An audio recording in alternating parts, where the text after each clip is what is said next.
அழகே அழகு சீரியல்ல அடுத்து வர எபிசோட்ல என்ன மாதிரியான ட்விஸ்ட் எல்லாம் இருக்க போகுதுங்கிறத இந்த வீடியோவில் பார்க்கலாம். மதி தீவிரமா யோசிச்சுட்டு இருக்காங்க ஸ்ருதி சொன்ன விஷயத்த பத்தி. அப்ப சுரேஷ் ரூமுக்கு வராங்க. மதி யோசிச்சுட்டு இருக்கிறத பார்த்ததும் என்னாச்சு, இன்டர்வியூக்கு போனியே என்னாச்சுன்னு சொல்லி கேட்டுட்டு இருக்காங்க. நல்லா தான் பர்ஃபார்மன்ஸ் பண்ணியிருக்க, எது ஒன்றும் நாளைக்கு சொல்லுவாங்கன்னு சொல்லிட்டு இருக்காங்க. நீ கவலைப்படாத, உன்னுடைய ஹார்ட் ஒர்க்கை பத்தி எனக்கு நல்லா தெரியும், உனக்கு கண்டிப்பா இந்த வேலை கிடைக்கும், நீ எதை நினைச்சு வரி பண்ணாதுன்னு சொல்லிட்டு சுரேஷ் அட்வைஸ் பண்ணிட்டு இருக்காங்க. இதை கேட்டு மதி ரொம்ப தேங்க்யூ சொல்லிட்டு பேசிக்கிட்டு இருக்காங்க. ஆமா, எதை பத்தி இவ்வளவு தீவிரமா யோசிச்சுட்டு இருக்க? நீ இன்டர்வியூக்கு போகும்போது எனக்கு பயம் இல்லை, நான் நல்லா ப்ரிப்பேர் பண்ணியிருக்கேன்னு சொல்லிட்டு இருந்தேன். ஆனா அதை பத்தி யோசிச்சு பயப்படுற மாதிரி தெரியல. இருந்தாலும் எதை பத்தி யோசிச்சுட்டு இருக்க? உனக்கு சொல்லணும் விருப்பம் இருந்தா சொல்லலாம், இல்ல இவர்கிட்ட எல்லாம் எதுக்கு சொல்லணும்னு சொல்லிட்டு நீ யோசிச்சுன்னா சொல்லாதுன்னு சொல்லிட்டு சுரேஷ் அங்கிருந்து கிளம்பி போகலான்னு பாக்குறாங்க. இல்ல உங்ககிட்ட தான் முக்கியமான விஷயம் பேசணும், அதை பத்தி தான் யோசிச்சுட்டு இருக்கேன்னு சொல்லிட்டு மதி சொன்னதும் சுரேஷால நம்ப முடியறதே இல்லை. ஏன்னா நம்ம மதியம் இது யோசிக்கிற அளவுக்கு இந்த அளவுக்கு பண்றாங்கன்னு சொல்லிட்டு பயங்கர ஷாக்கிங்ல இருக்காங்க. சரி சொல்லு மதி, என்ன விஷயம் சொல்லிட்டு சுரேஷ் கேக்குறாங்க. இல்ல உங்ககிட்ட ஒண்ணு சொல்லுவேன், ஆனா அதை நீங்க வீட்டுல இருக்கவங்க கிட்ட யார்கிட்டயுமே ஸ்ப்ரெட் பண்ண கூடாது, இல்ல ஒருவேளை கோவப்பட்டீங்கன்னா அது தேவையில்லாத இஷ்யூ ஆகும், அதனாலதான் சொல்றேன்னு சொல்லிட்டு மதி சொல்றாங்க. என்னை நம்பி எனக்காக முதல் முறையா என்னை நம்பி ஒரு விஷயத்த நீ சொல்ற, அப்படி இருக்கும்போது நான் அதெல்லாம் ஸ்ப்ரெட் பண்ண மாட்டேன், கோபப்பட மாட்டேன். எப்படிப்பட்ட விஷயமா இருந்தாலும் ஏன் நீ என்ன கண்ணத்திலே அறிஞ்சா கூட நான் அதை பத்தி ஸ்ப்ரெட் பண்ண மாட்டேன்னு சொல்றாங்க.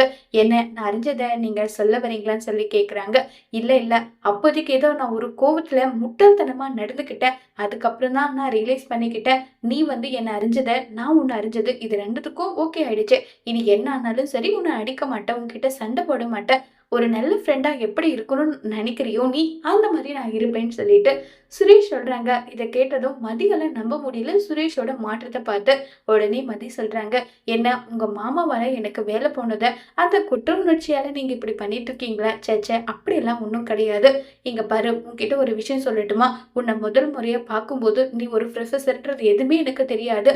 கல்யாணம் பண்ணா இப்படி ஒரு பொண்ணை தான் நான் கல்யாணம் பண்ணணும்னு சொல்லி என் மாமா கிட்ட சொல்லிட்டு இருந்தேன். ஏதோ ஒரு சூழ்நிலை சுச்சுவேஷன்ல நம்ம ரெண்டு பேருமே எதிரும் புதிருமா இருந்தோம். கடைசியில எப்படி ஒரு சுச்சுவேஷன்ல நமக்கு கல்யாணம் ஆயிடுச்சு. உனக்கும் சரி எனக்கும் சரி ஒரு மாறுதல் தேவைப்படுது. அதை விட்டுட்டு நான் சொல்வார் பேச்சை கேட்டு நடந்துகிட்ட விதம் எல்லாமே ரொம்பவே தப்பா இருந்தது. என்ன நான் மாத்திக்கிறதுக்கு முழுசா ட்ரை பண்றேன். எப்ப நீ என்ன புருஷனா ஏத்துக்கிறியோ அப்ப நம்ம ரெண்டு பேரும் சேர்ந்து வாழலாம். கண்டிப்பா மதி, உனக்காக நான் காத்துட்டு இருப்பேன்னு சொல்லிட்டு சுரேஷ் சொல்றது எல்லாம் கேட்ட மதியால நம்பவே முடியல. இத சுரேஷ் தான் பேசுறதான்னு சொல்லிட்டு ரொம்பவே ஷாக்கிங்ல இருக்காங்க. சரி, இப்ப நீ ஏதோ ஒரு விஷயத்த என்கிட்ட சொல்ல வந்த, நான் டாபிக்கை சேஞ்ச் பண்ணி நான் எங்கேயும் போயிட்டேன். சரி சொல்லு, என்ன விஷயம்? என்னை நம்பி நீ சொல்லலாம்னு சொல்றாங்க. உங்களுக்கு ஒரு விஷயம் தெரியுமா? மலர் இருக்காங்கல்ல, அவங்களுடைய தம்பிக்கு பொண்ணு பாக்குற ஃபங்க்ஷன் நாளைக்கு இருக்காமே, அந்த விஷயத்த பத்தி உங்களுக்கு தெரியுமான்னு சொல்லி கேக்குறாங்க. தெரியும், அண்ணன் சொன்னாரு, நாளைக்கு அண்ணி அண்ணனும் போக போறாங்களாம், அதை சொன்னாருன்னு சொல்லிட்டு பேசிக்கிட்டு இருக்காங்க. அப்பாவும் அம்மாவும் ஒத்துக்கலையா? அப்பா அம்மா கிட்ட சில விஷயத்துக்கு மேல கன்வின்ஸ் பண்ண முடியாது, அதனால அண்ணன் தலையாட்டிட்டு போயிடுறாரு. ஆனா நான் அப்படி இருக்க மாட்டேன், உனக்காக கண்டிப்பா சப்போர்ட் பண்ணுவேன்னு சொல்லி சுரேஷ் பேசிட்டு இருக்காங்க.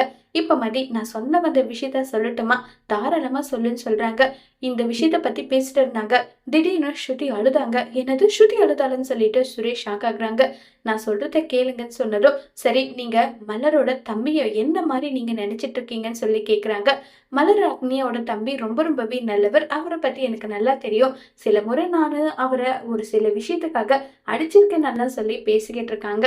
நீங்க அவரை பத்தி என்ன ஒப்பீனியன்ல இருக்கீங்கன்னு சொல்லி கேக்குறாங்க. நல்ல பையன், நல்ல வருமானம் இருக்கு, நல்லா சம்பாதிக்கிறான், என்ன கவர்மெண்ட் வேலை இல்லை, இருந்தாலுமே மாசத்துக்கு இல்லைனாது 50,000 ரூபாய்க்கு மேல இன்கம் வருது, நல்ல குடும்பம்னு சொல்லி பேசிட்டு இருக்காங்க. ஸ்ருதி மலர் அக்காவுடைய தம்பியை விரும்புறா போல இருக்குன்னு சொல்றாங்க. உடனே மதி கிட்ட சுரேஷ் சொல்றாங்க, இல்ல கண்டிப்பா ஸ்ருதி அப்படியெல்லாம் பண்ண மாட்டா, எனக்கு அவளை பத்தி தெரியும்னு சொல்லிட்டு இருக்காங்க. எனக்கு மட்டும் என்ன தெரியும், ஸ்ருதியா தான் இந்த விஷயத்த என்கிட்ட சொன்னா, இந்த குடும்பத்துக்கு நான் பண்ணிட்டு இருக்க வேலைக்கு கண்டிப்பா செட் ஆகாது, அவரை எனக்கு ரொம்பவே பிடிக்கும், ஆனா அந்த விஷயத்த நான் இப்ப வரைக்கும் அவர்கிட்ட சொன்னது கிடையாது, அவருக்கு கல்யாணம் ஆனதும் என்னெல்லாம் தாங்கிக்க முடியலன்னு சொல்லி ஸ்ருதி அவ்வளவு வருத்தப்பட்டும் ஃபீல் பண்ணியும் சொன்னான்னு சொல்றாங்க. இதை கேட்ட சுரேஷால தாங்க முடியல. என்ன சொல்ற, ஸ்ருதிக்கு என்ன வயசு ஆகுது, இன்னுமே அவன் மெச்சூர்ட் ஆகல, அதுக்குள்ள என்ன காதல் கத்திரிக்கான்னு சொல்லிட்டு சுரேஷ் கோவப்படுறாங்க. உடனே மதி இங்க பாருங்க, தயவு செஞ்சு கொஞ்சம் பொறுமையா இருங்கன்னு சொல்லி பேசிக்கிட்டு இருக்காங்க. உடனே சுரேஷ் மதி கிட்ட, என்னுடைய அக்காவுக்கு இப்படிப்பட்ட ஃபியூச்சர் அமைச்சு கொடுத்துருக்கோம் தெரியுமா, அவ அவ்வளோ சந்தோஷமா இருக்கா. இந்த ஸ்ருதி கொஞ்சம் வெயிட் பண்ணா அதே அளவுக்கு வசதியான ஒரு மாப்பிள்ளைய பார்த்து அவளுக்கு கல்யாணம் பண்ணி வைப்போம் இல்லைன்னு சொல்லி பேசிக்கிட்டு இருக்காங்க. வசதி இருந்தா மட்டும் போதுமா, உங்க அக்கா ரேவதி சந்தோஷமா இருக்கிறதா நீங்க நினைச்சிட்டு இருக்கீங்களான்னு சொல்லி கேக்குறாங்க. என்ன, மாமாவில மகாராணி மாதிரி தான் வச்சிருக்காங்க. என்ன சொல்றீங்க, மகாராணி மாதிரி எல்லாம் ஒண்ணும் கிடையாது. உங்களுடைய அக்கா எந்த அளவுக்கு வருத்தப்பட்டு ஃபீல் பண்ணி பேசியிருக்காங்க தெரியுமா. ஒரு முறை உங்களுடைய அக்காவை வீட்டை விட்டு உங்க மாமா துரத்திருக்காங்க. இந்த விஷயம் பாக்கியராஜ் மாமாவுக்கு தெரிஞ்சு அவர் வந்து சமாதானப்படுத்தி ரேவதி வீட்டுக்கு கூட்டிட்டு வந்து விட்டுருக்காங்க.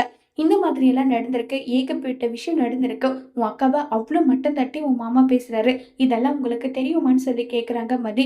என்ன சொல்ற நீ, மாமா அப்படிப்பட்டவர் கிடையாது. வெளியில அவரு வேஷம் போடுறாரு, உள்ளுக்குள்ள எல்லா சித்திரவதை அனுபவிக்கிறது உன்னுடைய அக்கா தான். ஒரு நாளாவது நீங்க போயிட்டு உன் அக்கா ரேவதி கிட்ட உங்க மனசுல எந்த அளவுக்கு வருத்தத்தை அடக்கி வச்சிருக்கீங்கன்னு சொல்லி கேட்டா கண்டிப்பா அவங்க எல்லா விஷயத்தையும் சொல்லுவாங்க. அதுக்கப்புறம் தெரியும் உங்க மாமாவோட உண்மையான சுயரூபம் என்னன்றத, அதை முதல்ல புரிஞ்சுக்கோங்கன்னு சொல்லி எல்லா விஷயத்தையுமே மதி வந்து சுரேஷ்க்கு புரிய வச்சிட்டு இருக்காங்க. உடனே சுரேஷ் வந்து பொறுமையா, இங்க பாரு மதி, எடுத்தோம் கவுத்தோன்னு எதுவும் ஒன்றும் பண்ணிட முடியாது. என் அப்பாவுக்கும் சரி என்னுடைய அம்மாவுக்கும் சரி மலரண்ணியோட வீட்டு ஆளுங்களை பிடிக்கவே பிடிக்காது. அதுக்கு காரணம் என்னன்றது உனக்கும் நல்லாவே தெரியும். அப்படி இருக்கும்போது 2 பேரும் விரும்புறாங்க, அவங்கள கல்யாணம் பண்ணி வைக்கலான்னு சொன்னா கண்டிப்பா ஏகப்பட்ட பிரச்சனை, ஏன் பூகம்பமே வெடிக்கும். அதுக்கப்புறம் என்னுடைய மாமா இந்த வீட்டு பக்கம் வரக்கூட மாட்டாரு. அதுக்காகவே என் வீட்டுல இருக்கவங்க ஒத்துக்க மாட்டாங்க. இவ்வளோ பிரச்சனை இருக்கு, அதையெல்லாம் தாங்கிக்கிட்டு ஸ்ருதிக்கும் எப்படி கார்த்திக்கும் கல்யாணம் பண்ணி வைக்க முடியும் நீ நம்புற? அது என்னுடைய துணையோட கண்டிப்பா நடக்காது. இங்க பாருங்க, நான் கல்யாணம் பண்ணி வைக்கலான்றதெல்லாம் சொல்லல. ஸ்ருதியோட பாயிண்ட் ஆஃப் வியூ இப்படி இருக்குன்றத தான் நான் சொல்றேன். அதுக்கு மேல அண்ணனா நீங்க என்ன பண்ணணுமோ அதை நீங்க பண்ணுங்க. உங்களுக்கு ஃபுல் சப்போர்ட்டா நல்ல விஷயம் செஞ்சா அதுக்கு நான் துணையா இருப்பேன்னு சொல்லிட்டு மதி சொல்றாங்க. சரி, எது ஒண்ணும் நானு கார்த்திகை பத்தி விசாரிச்சு பார்த்துட்டு எது ஒரு முடிவும் நான் சொல்றேன்னு சொல்லிட்டு சுரேஷ் அங்கிருந்து போயிட்டு மதி சொன்ன விஷயத்த எல்லாமே யோசிச்சுட்டு இருக்காங்க. நாளைக்கு அக்கா ரேவதி அக்கா கிட்ட போயிட்டு நம்ம தங்கராஜ் மாமா எப்படி எல்லாம் ரேவதி அக்காவை கொடுமைப்படுத்துறாரா இல்லையா, நல்லபடியா பாத்துக்கிறாங்களான்னு சொல்லிட்டு எல்லா விஷயத்தையும் தெரிஞ்சுக்கிட்டதுக்கு அப்புறம் தான் ஸ்ருதிக்கு எப்படிப்பட்ட மாப்பிள்ளையை பார்க்கணும், கார்த்திகேயவே கல்யாணம் பண்ணி வைக்கலாமா வேண்டாமான்னு சொல்லி யோசிக்க முடியும்னு சொல்லிட்டு சுரேஷ் முதல் முறையா ஒரு யோசிச்சு முடிவு எடுத்திருக்காங்க. இப்ப சுரேஷ் கிட்ட போயிட்டு ரேவதி எல்லா உண்மையும் சொல்லுவாங்களா, சுரேஷோட மனசு மாறுமா இல்லையாங்கிறத வரப்போற எபிசோட்ல வெயிட் பண்ணி பார்க்கலாம். தேங்க்யூ.